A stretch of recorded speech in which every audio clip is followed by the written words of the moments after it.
Mga balitang dapat niyong malaman. Mga balitang dapat niyong pakinggan. Here now is 105.9 Wild FM News Bites. Wild FM News Bites. Check your time. It is now a minute before 7 o'clock in the morning. And now for the news.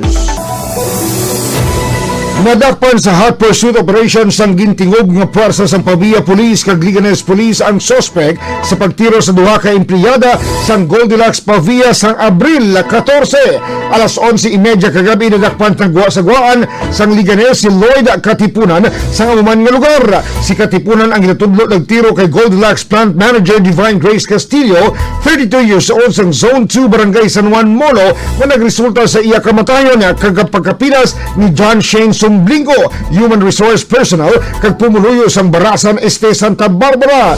Gindula na sa pulis ang anggulo nga love triangle kag nagatutok na lang sa anggulo nga work-related tungod ang suspect empleyado man sang Goldilocks nga subject sa termination sang kompanya. Na-identify ang suspect sa mga nakuha na CCTV footages sang kapulisan. Nagasakay sa motorsiklo kag nagpanaog ang suspect sang gintiro ang mga biktima. Plamanog musbong oh. Kung amo gid man ning rason mga kabyanan sang pagtiro sang duha ka biktima mga kabyanan, tama kaputot sang pensaron sining nagtiro nga ninaw.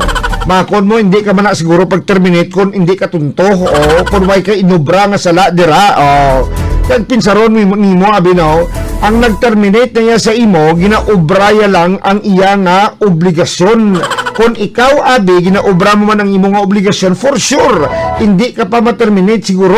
Kada mo, pas na, abi mo mga proseso, antes mo i-terminate ang tao. Halimbawa, may ara ka pa sang warning nga ihatag. Pila pa na ka warning ihatag mo anay sa tao or memorandum sa tao, antes mo i-terminate, hindi mo pwede. Unless otherwise, kung ang sala sa tao, grave gid, at grabe gid la, grabe ang nasala sa tao, instant nga pwede ka ma-terminate mga kabyanan. But nevertheless, hindi gyapon rason mga kabyanan nga tiruhon mo ya ang tao tungod nga na-terminate or ma-terminate kay ibo yan. And for the information of everybody, ining tao mga kabyanan, ining suspect mga kabyanan, according sa mga reports mga kabyanan, ang may ara man sang kaso nga pagtiro nga sa upod ya nga security guard man mga kabyanan. Kag do may aray pag isa pagid kakaso mga kabyanan, do duwa ni kakaso ang ginapangatubang niya kag isubong may ara pagid subot sa lingon niya trigger happy ni magamus ni di ang pumangkot naton sa pag examine pala sa mga, di ba may ara na test sa mga security guard, may ara na sila nga nyuro nakapasar ni nakapasar ni kung mag-amos ni abe kaya may nyuro exam na sila di ba nakapasar na yung security guard yan samtang mga kabyanan, nagdagan ta sa 1.2 million ang balor sa illegal nga droga nga nagabukat sa 180 grams ang nakumpiskar sa ginpatigay nga drug buy bust operation sa Regional Police Drug Enforcement Unit sa Barangay Langit Haro. Ang subject ang mag-live-in partner nga sanday alias Bebe, 21 years old, kag alias Kyle, 16 years old, sang amo nga barangay. Sunod sa RPDEU nga ang main target sa operasyon amo si alias Kyle, apang natigayon ni nga makapanagyo. Priso na karon si Bibi kag nagapangatubang sang kaso nga paglapas nga RA 9165 o kon ang Comprehensive Dangerous Drug Act of 2002. Binayaan ni Toto Kyle si Bibi. Nalagyo abi ko lang pagigugmaan dapat ya way ka mo na yaga si pararya, way ka mo na yaga baya dapat pagdakop of the night ka mo Pero isa na din mga kabyanan na dapat gid sang talupang don sang aton nga mga otoridad ining subject mga kabyanan nga si Kyle, 16 anyos mga kabyanan, minor de edad.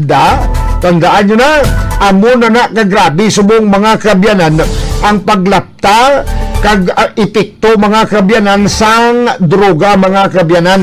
16 anyos si Kyle kag ang iya nga live-in partner 21 anyos nga si Bibi nga binayaan niya sang nagdinakpanay na bot silingon Bibi hindi ka love ni Kyle. Kung love ka ni Kyle nagpadakop man siya dapat. Diba? Kaya mo ni subong mga kabyanan, grabe gid ang paglapta mga kabyanan sa droga. Di kinahanglan kita nga mga sibilyan, kita mismo nga ara sa mga kabaranggayan, kinahanglan mangin vigilante man kita.